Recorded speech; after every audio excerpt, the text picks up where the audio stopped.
Hello everybody and welcome back to Tech Showdown. My name is Kevin and today we're going to be looking at the R9 270X from AMD.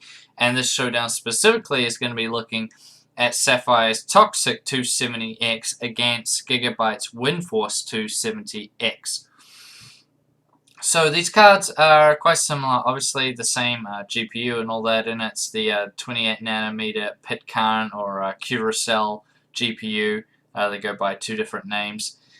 These 270Xs are basically a 7870 for those that remember that series. So it's basically a rebrand, and the same with the GPU. That's why it has the two different names. Now the differences between these two cards specifically are not that big in terms of the actual coolers on them. So that's where we'll start. So they're both running triple fan coolers. That's becoming more like the standard nowadays, I think. I'm seeing more and more of them. It used to, you wouldn't really see many of them years ago, but now you do. The Windforce cooler has the benefit of its tri-cool or triangle cool technology, which is basically more efficient heatsink design, and that it's shaped like a triangle internally inside the heatsink. This is to help heat dissipation because the air more efficiently goes over the heatsink, and they also claim that it reduces noise because there's less air turbulence within the cooler. So that's always good as well. Now the Toxic runs the same cooler that we've seen across Sapphire's range of R9 cards. So it's the Toxic / Tri-X cooler. They're pretty much the same thing. It's nice, long, triple fan. It runs decent sized heat sinks on it and triple 10mm heat pipes. So definitely tried and true. Both of these have been around for a while, so they're definitely both good. They also both have upgraded components in that they have upgraded capacitors, chokes, and PCBs. This basically allows for more reliability of the card over time, and if you're overclocking, it will allow higher overclocks as well as giving added security that your card's not going to destroy itself when you're overclocking. Now, the memory is the same on these two cards. It's just the standard 2GB GDDR5 on a 256-bit memory bus. However, the speeds are different. So the Windforce 270X is coming in at a memory speed of 5,600 MHz, where the Toxic has a memory speed of 6,000 MHz, so a 400 MHz bump up for the Toxic. And there's also a bit of a bump up in the GPUs.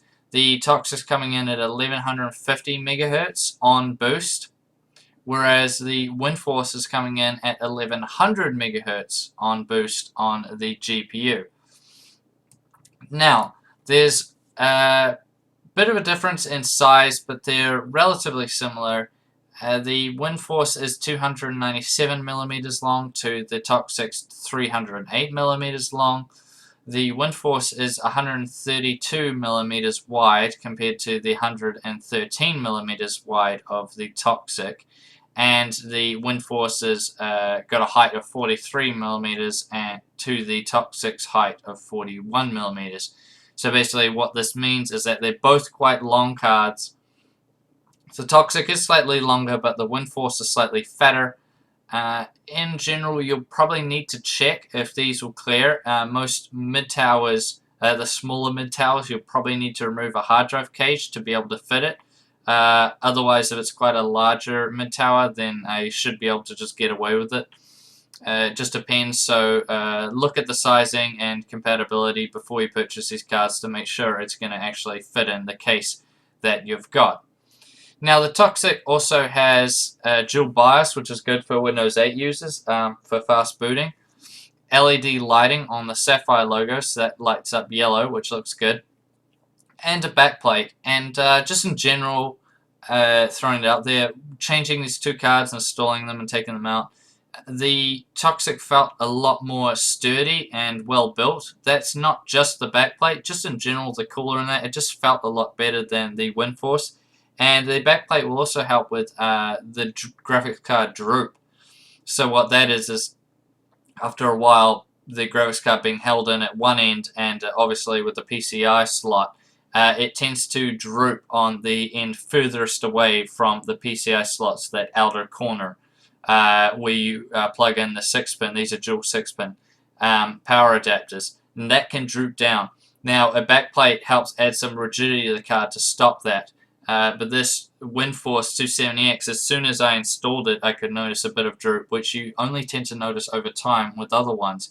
And no, this isn't just me being biased. I used to have a GTX 670 with the Windforce cooler. That didn't have a backplate or anything, and that did droop, but it took a while to kind of get there, where this one, for some reason, did it straight away. So I don't know what was going on there, but not the case with the Toxic.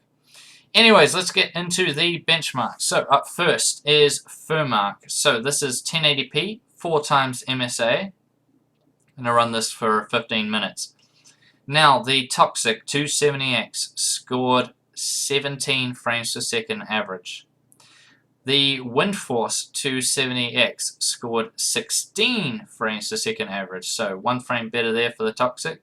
Now, into Unigine Valley. This is on the Extreme HD preset. The Toxic R9 270X from Sapphire scored 37.1 frames per second. The Gigabyte Windforce 270X scored 34 frames per second. 34.5, I'm sorry, frames per second. So a little bit of a win there for the Toxic, a bit more of a gap that time. Now into Unigine Heaven. This is 4.0. This is DirectX 11, everything maxed out. The Toxic 270X scored 30.7 frames per second. The Windforce 270X scored 28.5 frames per second average. So that one was a bit closer. Now Heaven again. This is an OpenGL. Once again, everything maxed out 1080p. The Toxic R9 270X scored 24.4 frames per second. The Windforce R9 270X scored 22.7 frames per second average. So that one was close. OpenGL generally brings them a bit closer together, so that was to be expected. Now into some games. Tomb Raider. This is everything maxed out without VSync. The Sapphire Toxic 270X scored 50.7 frames per second average. The Gigabyte Windforce 270X scored 47.9 frames per second average. So about 3 frames there better for the Toxic. And lastly, Bioshock Infinite. This is doing the benchmark on user setting 2. So that's 1080p, everything maxed out. The Toxic 270X scored 59.8 frames per second average. The Gigabyte Windforce 270X scored 55.7 frames per second average. So through this benchmarks, we're seeing about 2, 3, 4 frames per second better for the Toxic. Let's just call it 3. 3 frames better in general. Yeah, that's to be expected with the bumped up GPU speed and the bumped up memory speed. So that's about normal. We don't seem to see much discrepancy with the 270Xs with that difference in clock speed. So that's not a huge benefit, and it's nothing to purchase one over the other for anyways. I played quite a few games with both of these cards in, and I didn't notice any real world difference between the two in actual performance. Now to temperatures. So this is the interesting one. Which one of these coolers is actually better on this particular graphics card? So the first one I did was Furmark. Now this is, once again, as I said, 1080p, 4 times MSA for 15 minutes, and I take the highest temperature the card went to, and also the highest fan speed it went to. Now these, once again, are good because they go up to a certain point and they hold there, so that gives me a nice, consistent data to work with. So, up first, the Toxic 270X. It went up to 64 degrees Celsius, and that's at 39% fan speed. So, that's decent. That's pretty good. Now, the Windforce 270X went up to 58 degrees Celsius, and that was at 54% fan speed. So, basically what this shows is that the Windforce does win in terms of temperature, which was a surprise considering if you've been watching my videos for a while, you will have noticed these Toxic and Tri-X cards generally perform really well, so a bit of a surprise there. However, you have to take into consideration the higher fan speed. You know, that's 15% more fan speed on the Windforce.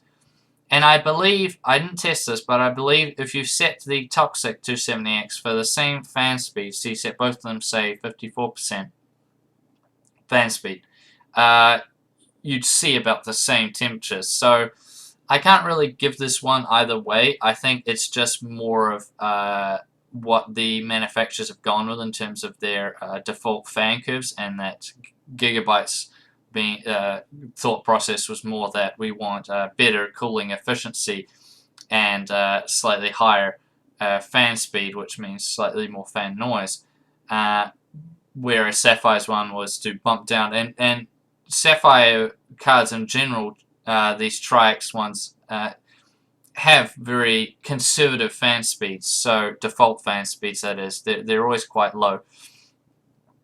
Maybe it's just how the coolers work also. You know, maybe the Windforce cooler requires a higher fan speed to work properly. So yeah. But anyways, I also took the temperatures in Unigine Heavens. That was the DirectX 11, everything maxed out benchmark. And the highest the Toxic 270X went to was 59 degrees Celsius. And the highest the Windforce went to was 55. So 4 degrees better for the Windforce at 55 versus the 59 of the Toxic. To be expected again, and that'll be due to the default fan curves. Now to noise. So you're probably expecting me to say right now that the Toxic outright wins in noise, and you're sort of half right. Given that the Windforce has these higher fan speeds, on load, there wasn't actually that much difference. Surprising, I know. I was expecting it to be a lot more noisy, but it wasn't. So, on load, they were very similar, but where the Toxic really wins out is at idle. Now, this is funny because I've never actually seen this before. So, most graphics cards on idle go down to 20% fan speed. Most of them. That's a generalization, but most of them. The Windforce, however, only goes down to 35%. Now, at first I thought this was because I'd just been running benchmarks and stuff and it might still be a little hot. But I left it, you know, when I was doing other things, and came back. And it had been running on idle, nothing on the computer, very low temperature, and it was at 35%. So I don't know why they set the fan curves that way, but it only goes down to 35, so that means generally it's not annoying, but you do notice it a lot more than with the Toxic. There's just more background noise coming from your computer. But I'll let you judge for yourself. So this is what the Toxic 270X sounds like at idle.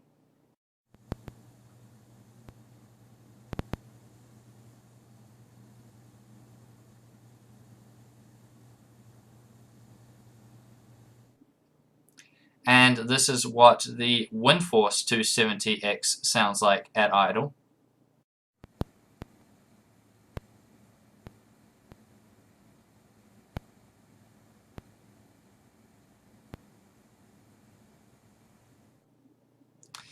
And here are the cards on load. This was during the Unigine Valley Extreme HD benchmark, so the Toxic 270X on load.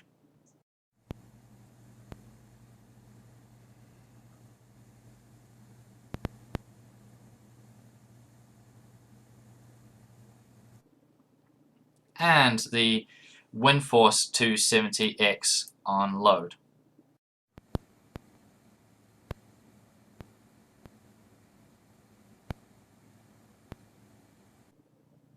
So not really that much difference on load. Maybe a tiny NC went better for the Toxic 270X, but not really much. But on idle, the Toxic definitely wins, and personally, noise-wise, I'd prefer the Toxic, solely for that reason. Now, in conclusion, which one is better? Well, I have to give it to the Toxic. It performs better. It has more features, such as, you know, the LEDs and the backplate and stuff like that.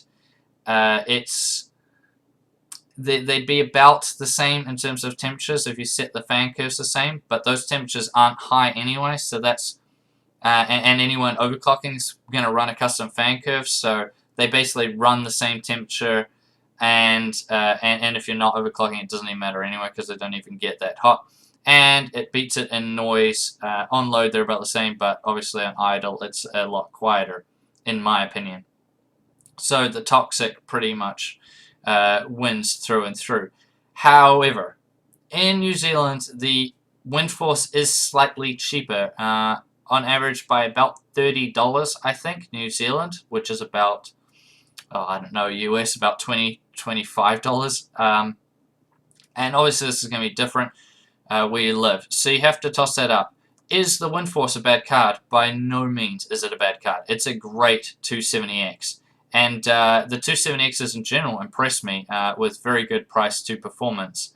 They're about 10 frames on average slower than a 280X. So keep in mind that if you do jump from a Toxic 270X to a Toxic 280X, you're going to be getting about 10 frames better on average.